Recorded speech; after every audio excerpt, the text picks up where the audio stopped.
I was sitting beneath the Baobab tree with my brothers and sisters. It was a hot day, and we were trying to escape the sun.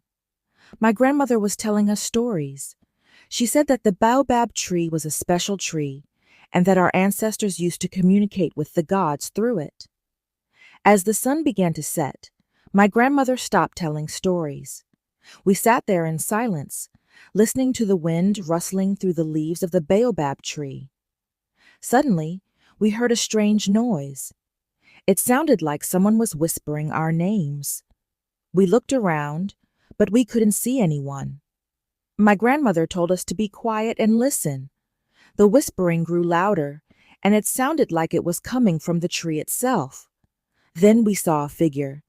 It was tall and thin, and it was standing right next to the tree. We couldn't see its face, but we could sense its presence. My grandmother told us to stay calm and not to move. She said that the figure was a spirit, and that it was harmless. But I was scared. I had never seen anything like that before. I wanted to run away, but my grandmother's words kept me frozen in place. The spirit started to move closer to us. We could feel its cold breath on our skin. My grandmother started to chant, and the spirit stopped moving. It stood there for a few moments, and then it vanished. We were left sitting there in silence, trying to process what had just happened.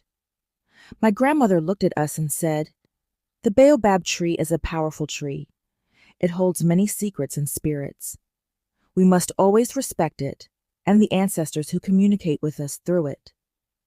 We nodded in agreement, still trying to process what we had just seen. From that day on, we looked at the Baobab tree in a different way. We knew that it was more than just a tree.